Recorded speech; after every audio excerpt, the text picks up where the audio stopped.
What's going on, y'all? Welcome back to the channel. It's your boy always Andy. Today we're testing a new diesel heater from HCalory called the Toolbox Compact 2. Packaging comes with all the pieces you need to run this unit. Comes with a pretty good instruction manual.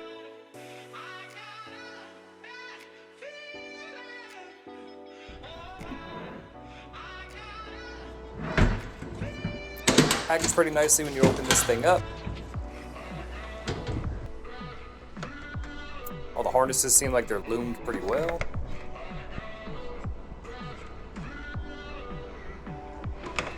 Fuel pump looks like it's securely mounted and also has a vibration dampening portion, and the fuel line going into it has a spring inside of it.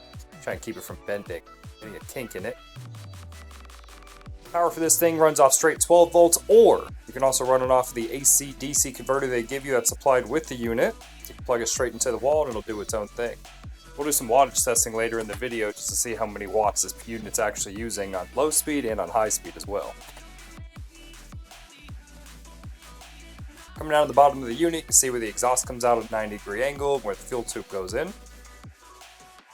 Right inside of the fuel tank has a strainer.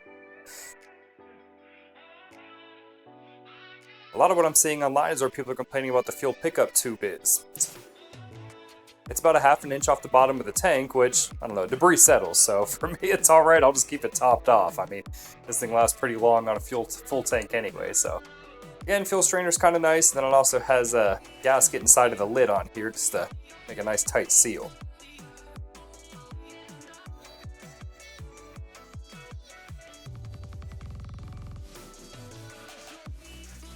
Alright, back to the exhaust on here coming out at a 90-degree angle, which does leave a slight air gap underneath the unit. That's one of the reasons I went with this one. I didn't want to have to prop it up on something.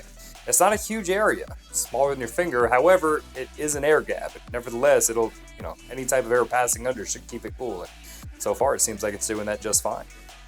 Stainless steel exhaust for the muffler on here. As you can see inside, there is a bunch of fiberglass pieces in here. That's all going to burn off on first start.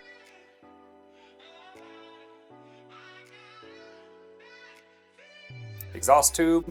You're supposed to have this either straight or at a downward angle. I left mine at a 90-degree upward angle. Comes with a bracket on here and some self-tappers for mounting locations, and then they also give you a pretty good bag on here full of clamps that most of them you don't actually need. Alright, the heat tube that comes out of this thing. This thing sucks. 3 inches in diameter. They sell a bunch of these on Amazon. They sell 16 feet for $16. Just go ahead and buy a new one. This is not very impressive. Fully stretched out, this thing's all of about 18 inches. It's not really malleable. It's just not very good. But honestly, with how cheap this piece is, I'm totally cool with this being the only cheap piece that this thing really came with. So.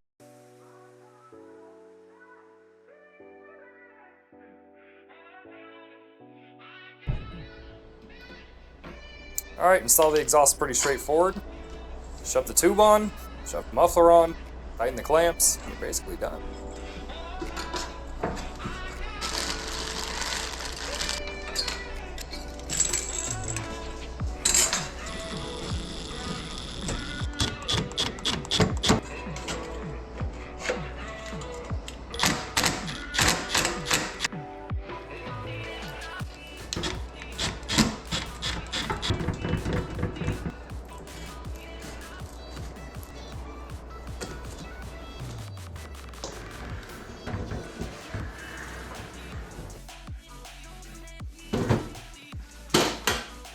Alright, let's fill this thing with fuel. This is a diesel heater, going to run off a diesel.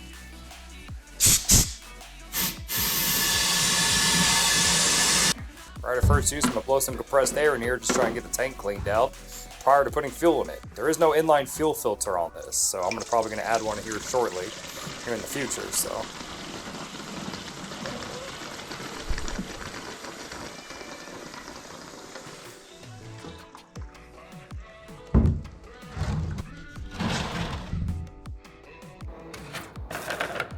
Alright, let's see how heavy the unit is. With a full tank of fuel. Fuel to the top. Put your guess down in the comments for how heavy you think this thing is.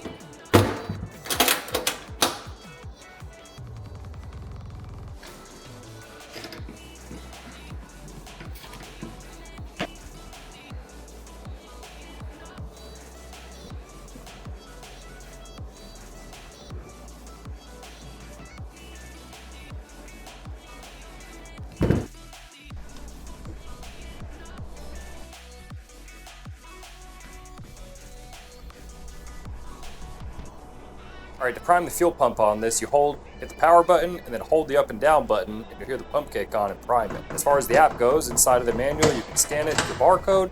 That'll bring you right to the app, connect via Bluetooth, and everything comes on. The top right is the setting options. Click on that, you can very easily change between Fahrenheit and Celsius, feet, and meters. Whatever your preference is. Multiple languages for the app. The high plateau mode on the bottom left, that's for high elevation. So you can see according to this, I'm at 650 feet, so turn that off. Bottom right is the heating option. Hit that, it's going to ask you if you want to activate the device. Hit yes, it'll automatically turn on. Now it shows ignition. It's going to take this thing 4 or 5 minutes to actually come on and start producing heat.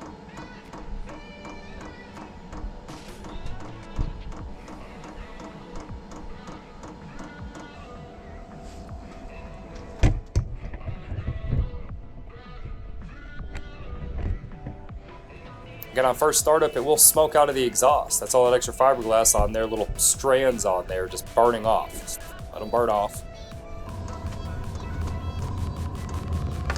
See the fuel pump in here just clicking away, just pushing fuel through this line.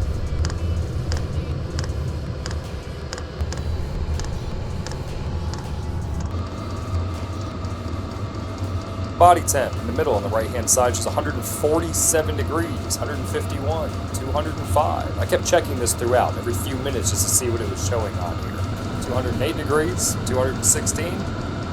Just kind of see what the app is registering it as. It also shows the ambient temperatures around 64 degrees Fahrenheit. That's a little hot.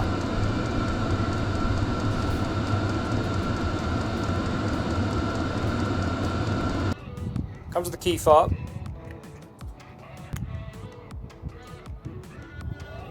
On first startup, this thing's only pulling a couple watts, and all of a sudden it's going to start jumping up. That's that glow plug heating up, 115, 120. I think most I saw was probably 130 watts, 125 watts at most, but that's only going to be for a few minutes. And like I said, we'll do a wattage comparison test here in a minute to see with its lowest fan speed and highest fan speed what the wattage it's using actually is. So, lowest fan speed on the left at around 9 watts, highest fan speed on the right around 35 watts. Digital anemometer shows 8 mile-per-hour winds, 16 mile-per-hour winds, based on lowest to highest fan speed. I also used a digital decibel reader as well, just to see how loud this unit actually is.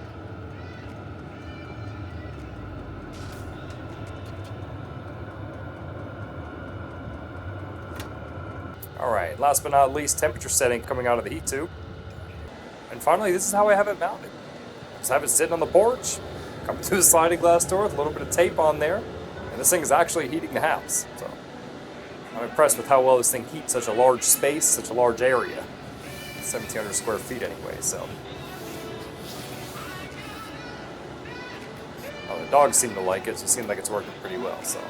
But I am curious, if you guys have any questions on this unit, please feel free to leave the questions down in the comments. If you guys enjoyed the video, please feel free to like it. Subscribe if you haven't already. That's it, guys. We'll see you in the next one.